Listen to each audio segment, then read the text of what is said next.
শুনেছি স্বামী স্ত্রী জান্নাতি হলে তাদের একসাথে রাখা হবে, কিন্তু কারো যদি দুইজন স্বামী থাকে তারা দুইজনে জান্নাতি হয়, তাহলে সেই স্ত্রী কাকে পাবে? আমি 6 তলা ফ্ল্যাটে বাসা ভাড়া থাকি। মাঝে মধ্যে আমার রাতের গোসলের প্রয়োজন হয়, কিন্তু আমার ফ্ল্যাটে পানি থাকে না, এর কারণে গোসল করতে পারি না, আর ফজর নামাজও পড়তে পারি না। সবসময় নামাজের মধ্যে এমন হয়। এমন অবস্থায় আমার করণীয় কি? কোরআন রাসূলকে সমাধান দিলে উপকৃত হব।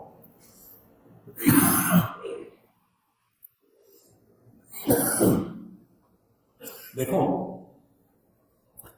ঢাকা শহরে এরকম হয় যে লাইনে পানি নাই, বাসায় পানি নেই, এরকম হতে পারে।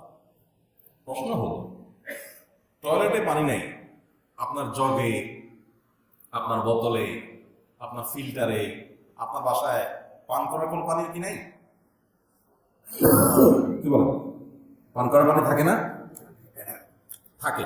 তো পান করার পানি থাকলে সেই পানি দিয়ে তো আপনি গোসল করতে পারেন। এখন আপনি বলবেন, এই পানি দিয়ে কেমনি গোসল করবো? এত অল্প পানি দিয়ে কি গোসল হয়?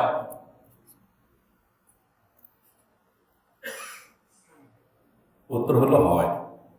অল্প পানি দিয়ে গোসল, নবী করিম সাল্লাল্লাহু আলাইহি ওয়াসাল্লাম কতটুকু পানি দিয়ে গোসল করতেন? এই বোতলের পুরো বোতলের পানি হবে না, এটা কম পানি দিয়ে গোসল হয়ে যাবে, বা এই পরিমাণ পানি দিয়ে গোসল হয়ে যাবে। এখন কিভাবে সম্ভব? আপনি যেদিন ঠেলায় পড়বেন, পানি থাকবে না লাইনে, ওদিন একটু চেষ্টা করে দেখেন, দেখুন হয়ে গেছে। ঠেলায় পড়লে, চাপে পড়লে অনেক কিছুই সম্ভব। যখন পানি থাকবে না, আপনার খুব ক্রাইসিস থাকবে, তো কিভাবে হয় আপনি নিজেও ঠিক হয়ে যাবেন।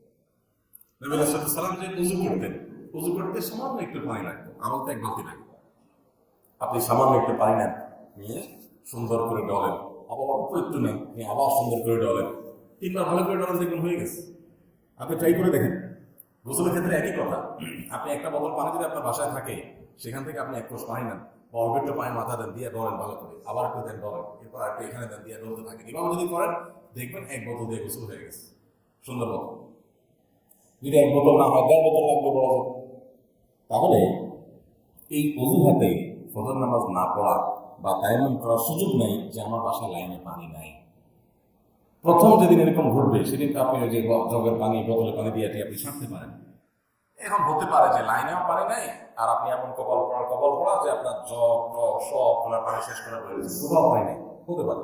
যদি এরকম হয়, তা আপনি লুঙ্গি নিয়ে মসজিদে চলে আসেন, মসজিদে টয়লেটে পানি আছে। নামাজ এমন একটা জিনিস, এটা আপনি কোনো অজুহাতে বাদ দিতে পারবেন না, কোনো অজুহাতে না। একভাবে আপনাকে আদায় করুন, ওয়ে বের করতে হবে। হ্যাঁ, সকল পথ বন্ধ হয়ে গেছে, পুরো এলাকার কোথাও এক ফোঁটা পানি নেই, আপনার বাড়িতে পানি, দোকানে নতুন পানি আছে।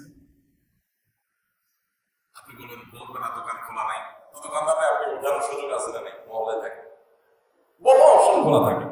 আমরা সাধারণত এগুলোকে এভাবে চিন্তা করি না, নাই শেষ, তুমি কেন নামাজ পড়ে দিচ্ছি না, এত সহজ না।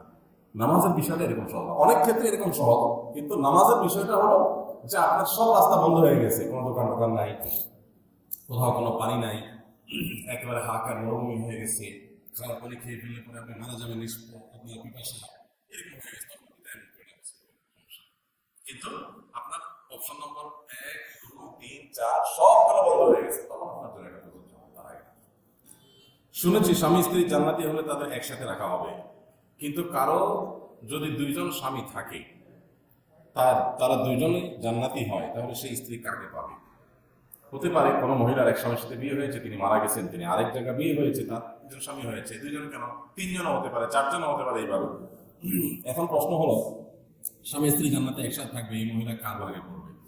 দেখুন, প্রথম কথা হলো, এটা গায়েবের জগতের বিষয়, অদৃশ্যের জগতের বিষয়। কেয়ামতের সময় আল্লাহ তাআলা বিচার করে জান্নাত জাহান্নামে দিবেন, এই জগৎটা দৃশ্যমান জগৎ না, আলামুস শাহাদা না, এটা অদৃশ্যের জগৎ। সবসময় মনে রাখতে হবে, অদৃশ্যের জগতের কোনো কিছুই দৃশ্যমান জগতের সাথে তুলনাযোগ্য না। অর্থাৎ দৃশ্যমান জগতের কোনো কিছু দেখে এইটাকে অদৃশ্যের জগতের সাথে মিলাইলেন যে এটা এরকম হবে, সেরকম মনে করার কোনো কারণ নাই। আমরা দুইটার মধ্যে পার্থক্য না করার কারণে অনেক সময় ভুল বুঝি।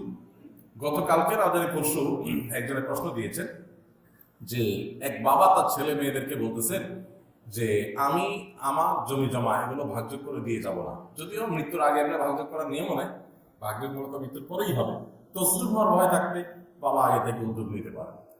তো উনি লিখে যাচ্ছেন যে আমি আমি তোমাদের কোনো সম্পদের ভাগ করে দিয়ে যাব না, কারণ আমি কবরে শুয়ে শুয়ে তোদের মারামারি দেখতে আমি পছন্দ করবো। আমি দেখতে চাই তোরা কিরকম কামড়াকামড়ি করতে পারিস। আমি প্রশ্ন পড়ে তারপর বললাম, এই যে মুরব্বী এই কথাটা বলছেন, উনি মনে করছেন কবর এটা বোধহয় কোনো পিকনিক স্পট। কবরের জগৎটাকে উনি হয়তো কোনো আপনার রিফ্রেশমেন্ট সেন্টার অথবা আপনার কোনো পিকনিক স্পট অথবা এই জাতীয় কোনো রিসোর্ট মনে করছেন।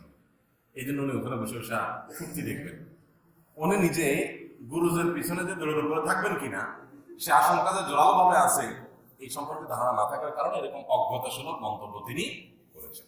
তো অদৃশ্যের জগৎকে আমরা আমাদের সাধারণ জগতের সাথে মিলিয়ে অনেক সময় ভুল করে থাকি। আল্লাহ রাব্বুল আলামিন কিয়ামতের ময়দানে আমাদেরকে আমাদের হায়াত, আমাদের বডি, এসব কিছুকে, বিশেষ করে জাহান্নামীদের এক একটা দাঁত হবে উহুদ পাহাড় সম পরিমাণ, এক একটা দাঁত হবে। তাহলে দেখো কত বড় হবে এবং কিভাবে আল্লাহ তাআলা শাস্তি দিবেন। এবং কোরআনে আল্লাহ তাআলা বলেছেন যে দুনিয়াতে যে মানুষের চামড়া থাকবে এটা পরিবর্তন করে দিবে আল্লাহ তাআলা, এই চামড়া থাকবে না এবং সবকিছু পার্থক্য ভিন্ন রকম থাকবে। আমরা দুনিয়াতে ফল ফসল ভোগ করি, জান্নাতে সেগুলো থাকবে, কিন্তু এই ফরম্যাটে থাকবে না, সেগুলোর স্বাদ সেগুলো কল্পনাও করিনি। অতএব অদৃশ্যের জগতের বিষয়গুলিকে আমাদের দৃশ্যমান জগতের সাথে মেলালে ঠিক হবে না। একজন ব্যক্তি, তিনি নারী, তার বিয়ে হয়েছে, স্বামী মারা গেছে বা বিচ্ছেদ হয়েছে, আবার আরেক স্বামীর সাথে বিয়ে হয়েছে, বা মারা গেছে, মারা যাওয়ার পর একাধিক স্বামী তার হয়েছে, আরেক স্বামীর সাথে বিয়ে হয়েছে, এখন মৃত্যুর পর তিনি কার সাথে থাকবেন আল্লাহ তাআলা ভালো জানেন। কিভাবে আল্লাহ তাআলা এটা মেনটেন করবেন আমরা ধারণা করতে পারি। যেমন একটা ধারণা এমন করতে পারি, হয়তো আল্লাহ রাব্বুল আলামিন তার সর্বশেষ স্বামী যার সাথে থাকা অবস্থায় তার মৃত্যু হয়েছে, তার সাথে আল্লাহ তাআলা তাকে রাখবেন।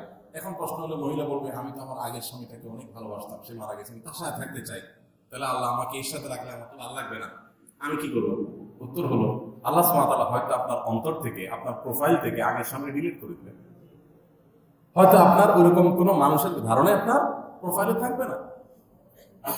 আল্লাহ রাব্বুল আলামিন কোরআনে কারীমে বলেছেন যে জান্নাতে মানুষকে প্রবেশ করাবেন, যে আল্লাহ বলেছেন ওয়ানাযা'না মা ফি সুদুরিহিম মিন গিল, মানুষের অন্তরে যে হিংসা বিদ্বেষ সেগুলো ধুয়ে পরিষ্কার করে একদম ক্লিন করে ডিলিট করে তারপর জান্নাতে আল্লাহ তাআলা প্রবেশ করাবেন। তো আপনার প্রোফাইল হয়তো ক্লিন করে আল্লাহ তাআলা আপনাকে জান্নাতে দিবেন। কিভাবে হবে সেটা একমাত্র আল্লাহ তাআলা ভালো জানেন। তবে আল্লাহ তাআলা সমন্বয় করতে পারেন, কিভাবে সেটা আমরা ধারণা করতে পারি, শুধুমাত্র চূড়ান্ত কোনো কিছু বলতে পারি না। এজন্য সবচাইতে নিরাপদ হলো এই সমস্ত ক্ষেত্রে আল্লাহু আ'লাম, আল্লাহ ভালো জানেন যে কিভাবে আল্লাহ রাব্বুল আলামিন আমাদের স্বামী স্ত্রীর মধ্যকার এই সম্পর্কটাকে জান্নাতে আল্লাহ রাব্বুল আলামিন সমন্বয় করবে অথবা আমাদের চাওয়া পূরণ করবে। তবে এটা ঠিক যে আল্লাহ তাআলা আমাদেরকে সন্তুষ্ট করবেন, আমাদেরকে জান্নাতীদেরকে আল্লাহ অসন্তুষ্ট করবেন